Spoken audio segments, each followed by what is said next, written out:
Welcome to another episode of The Short and Long of It, Scotty. Today I'm actually putting out a different episode. Today I'm going to go over my two favorite strategies to build my portfolio. It's going to be the will strategy and the leap strategy. Stay tuned to learn more. Alright, to first start off, we're going to go over the will strategy.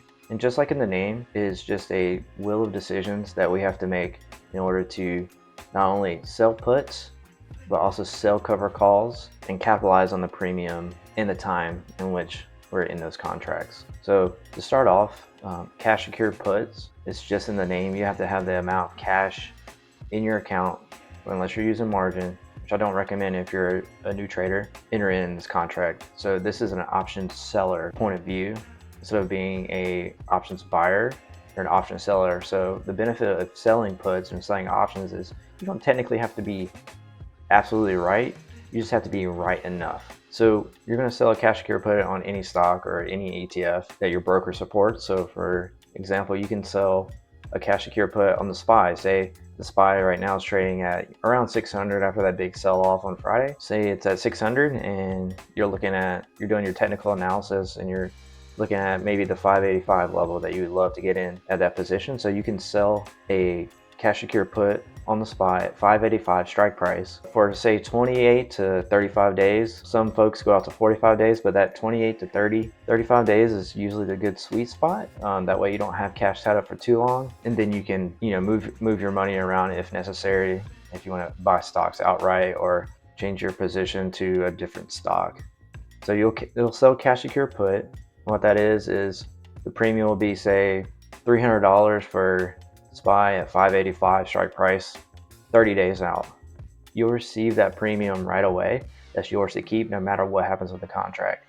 So just like in this strategy, you sell that put and ultimately you are selling these shares on a company that you want to own. So they have good financials, good technicals, right? You're not just selling it because you saw something on Wall Street Bets or you saw Jim Cramer say it's his favorite stock of the week, right? Do your due diligence prior to beginning the strategy, just in case you get assigned, which is ultimately what you want to do, but you want to get assigned on a stock that is a great stock. Fundamentally, say it was a different stock and you did get assigned at 585, but that stock keeps tanking down to 500, 485, you still would own those shares once you got assigned at 585, no matter what the price dropped down to. So that can be, the con of the situation. And that's why it's important of doing your due diligence on the stocks that you're going to perform the will strategy on. You're smart, so you're doing cash secure put on the SPY. You have, $58,000 set aside. We can find other stocks, of course, that are cheaper that you can perform this strategy on, but just using SPY for a good example in this case. Say you got assigned, now you have 100 shares of SPY at 585. Awesome, amazing, right? Say you don't get assigned. Being assigned means the stock ended at that particular strike price, 585, that ended that contract expiration. So it can hit 585 20 times in between now and the end of your contract. Doesn't mean you're going to get assigned. It's only at the close of business that you'll be assigned of that contract. So if that stock hits 585, goes back up to 595, great. You still keep that premium that you received at the beginning of the contract, and then you can simply start a new cash secure put on that same stock after that expiration, and just keep repeating the cycle until you are assigned, right? Because you want to own this stock just at a discount, if you will, but also while collecting premium along the way. So eventually you do get assigned, right? And for every contract that you sell, it's 100 shares that you're looking to own here. So if you sell 5 contracts, that's 500 shares, right? So make sure you have the capital in your account to absorb these shares once you are assigned.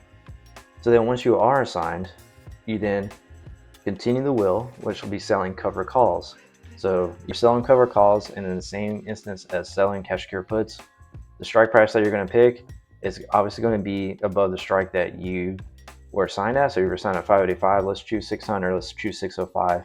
But maybe let's look at the technicals too of the stock prior to picking our stock price. Maybe we wait a little bit and let it travel up, capture some of that price movement. So say you sold a call 30 days out at the 605 strike price. If it is 605 at the end of that expiration, those shares get called away, but you still keep the premium from the cover call, and you get to capture that price movement as well from 585 to 605. So you get that chunk of change in between 585 and 605. So that good $2,000 there, plus the premium that you received on your cover call. You keep all that, and just like in cash secure put, if it doesn't get called away at the end of the contract, you keep your shares and you keep the premium.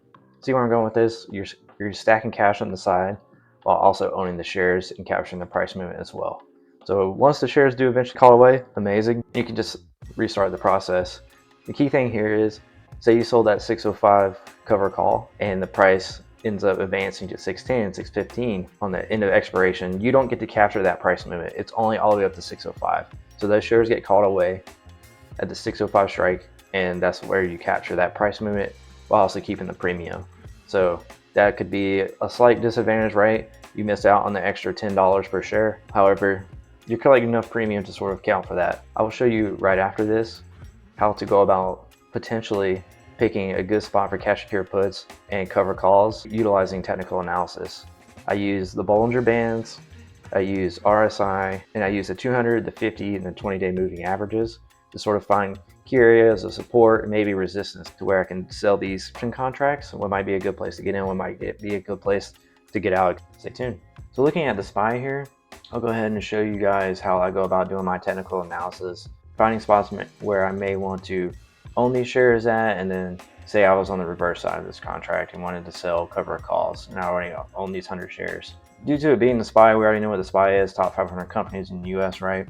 But if it was like an Amazon or Google or Nvidia or anything like that, I would also want to do, the financials on that company as well. Like I sort of want to preach here is good financially stable companies, right? Or ETFs. Do your due diligence. Don't just enter in sell contracts on stocks that you do not want to own and that are not fundamentally a good company, that are not profitable companies, right? So don't try to chase the white rabbit in this instance. Stick to the tried and true and just be smart out there, guys. I'm trying to drill that in your heads because you're not going to be the first person to lose money in the stock market, and you definitely won't be the last.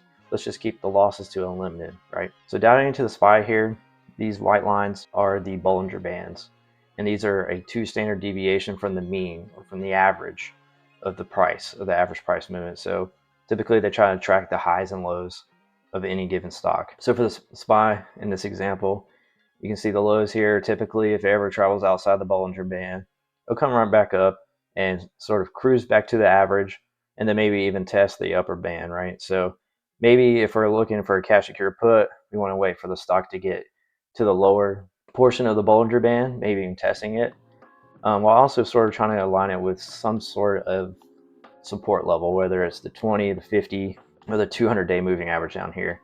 Also, we kind of want to look at the RSI and marry that up as well. So a good timing thing, trying to keep you honest, really take your time in picking these stocks and picking the prices, not just because you want quick money, right? So in this example, the RSI is still at 46. If huge pullback on Friday, could potentially see a little bit more pullback on Monday. Typically, when I'm looking at a cash secure put, I want to see it close to these moving averages, even the Bollinger Band, to sell these cash secure puts, but also I'm waiting on this RSI to be in the 40 to 30 range, right? So the number meaning that it's becoming more and more oversold. So once it gets to that 30 range and below, it is definitely oversold and you're looking for a reversal. Now, if it's a crappy stock, it can just keep going all the way to zero. You know what I mean? So just because the stock is considered oversold by these numbers doesn't mean it's not going to go down anymore, right? So it's just an average. It's not necessarily the golden rule. So you combine all these factors and you pick a good area. For me, if I'm entering this trade, I definitely want to see the movement on Monday because I could definitely see it dropping down even more and potentially testing this area where it gapped up from a few weeks ago. But we'll like to see it. It's right on the 50-day moving average, so that could be a nice line of support. So potentially the stock likes to remain a good solid stock will like to remain inside these Bollinger Bands, but as we know, the SPY goes up and to the right. So we'll look for something down here. Maybe we do like the 590 or the 585 to enter these cash secure puts in. So I'm using Thinkorswim platform. So for me, I'll come over here to the trade tab, go ahead and look at these contracts and see how much premium they're offering for the 585 that I mentioned before. We have the 27 days out, kind of in the middle here. I'll go for more of the 34. Like I said, I want the 30 to 35 range. Can go out to 40, but the more time you have on that contract, the more time your money's kind of tied up in. Looking here, puts are on the right, calls are on the left, or a put seller in this situation. The 585, wow, really good premium here. So one contract is 567 to 570. That's per 100 shares. So that's $567. The $570 that you would receive if you sold this contract. It's at 0.28. Okay, so 0.28 delta is, you can think of this essentially is the percentage that you are to be assigned at the end of the contract. So this is about a 28% chance that you'll be assigned at the end of this contract. So I like to identify these levels of support, but also I like looking at the 0.20 area, 0.20 delta. That's a nice area that you still receive a significant amount of premium. So look here, $400, but also well enough out of the money, so far enough away from the current strike of the stock that give it a little room to move, but still receiving premium. And receiving these stocks at 575 here would definitely be a great discount. So at 0.20, I would probably look at selling this option at. So I combine it with technical analysis, but also look for this delta, this 0.20. And the big takeaway from this is the reason why you're actually receiving a lot more premium than you would maybe normally, maybe this would normally be 300, is it's a red day, right? This huge red candle. So what I try to preach here is you want to enter these cash secure puts on these area supports, matching it with RSI, right? Inside the Bollinger Band, on a fundamental company, right? But also on a red day, you're going to get more premium on your cash secure puts because the stock is moving down. It's moving in a downward fashion, meaning that people are bearish. People are getting scared, right? So those premiums for those put contracts are going to go up and up and up. So just keep that in mind as you move forward. So we were looking at 585, wouldn't mind on it. But guess what? 575 looks amazing. It's at a 0.20 delta. This is great. You're an option seller here. So what you would do is hit sell one contract, expires 28 March, right? On the SPY at 575. Typically what I'll do, I'll choose the middle when I'm performing this maneuver. You get a little bit more price. You get a little bit more premium that way. You gotta be patient. You're not in a hurry to enter any trade here.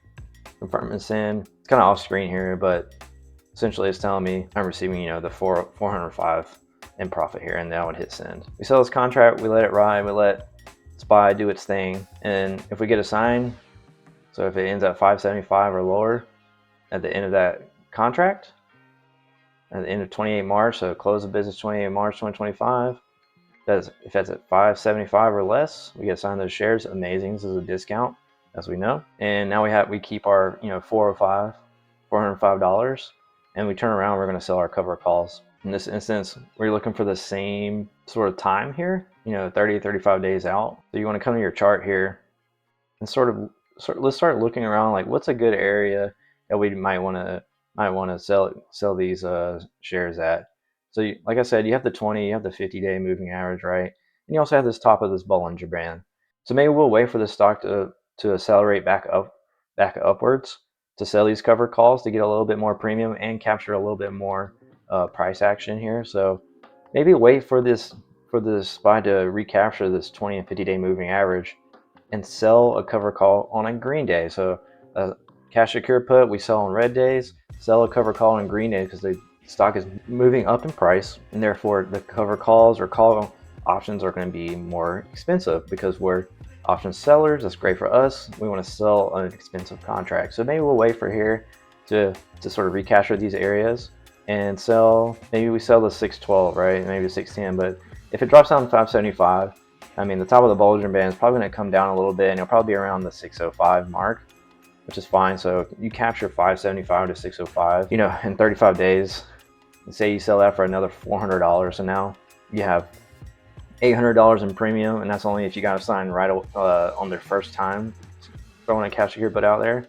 So you receive another, let's say you see another $400, so now you have $800. And say the price does get called away at 605, so you're capturing 575 to 605. You keep all that money in that difference, right? And then you keep all your premium as well. So as you can see, you can sort of compound these gains in this strategy, and that's why it's so popular, and that's why it's so useful. The important thing is using on stocks and ETFs that are amazing, right? You're going to do the financials, you're going to do the technical analysis, you're going to be patient, you're going to wait for it to retreat to a good area, you're going to wait for a red day to sell those puts. You're going to be assigned, and you're thankful to be assigned. You're glad, you're happy, this is an amazing company, I love to own it. And then we're going to be patient, we're going to wait for this stock to accelerate back up, wait for that green day, and we're going to sell those cover calls. Just pick a strike price that you're comfortable with letting those shares go. That, like I said, the SPY can go all the way to 625, but if you sold that 605 cover call, that's where those shares get called away at. Doesn't matter if they close the business, that stock was at 625. You don't get to capture that price movement. You only get to capture it at 605. So that's the important part here. And then just repeat the strategy. So you get to keep all your premium. You capture the price action there, and you just keep it moving. And I think we can start to see why this can sort of compound your growth in your portfolio. And you can do this time and time again, right? Doing it on smart stocks that stay within these Bollinger Bands. You can see how you can flip these contracts within a month, 2 months, right away. I did this with NVIDIA recently, got assigned in the 115, 121 area. Sold it from 121 to 132. The price recently on the 14th, Valentine's Day, was actually at like 138. But I still captured the $2,000 between the 121 to 132 because I sold 2 contracts, 200 shares, kept all that premium, and just keep it moving. Start on Google, right? Start on Amazon, start on the SPY. Whatever your account can afford, go ahead and play around with it. If you got to do something on like a lower price company, that's totally fine. You got to start somewhere, but don't be in a hurry to spend money, right? Or lose money in this case. Do it on companies that you want to own, and not just because some stock guru told you. Do your due diligence so you're not in panic mode and letting these shares just rip away at a loss to it just tanking, right? So you can't control the market as a whole correcting down and maybe losing at one time. You sell your puts and then on a SPY and it goes all the way down to 568. It's down to this 200-day moving average. It's totally fine because foundationally it's a great fundamental stock. You just got to be patient, wait for it, come back into profit, right? And start selling these cover calls on prices that you're willing to let this stock go. I hope all this makes sense. Please leave any comments in the comment section if you need more clarification. Next up, we're going to be discussing leaps.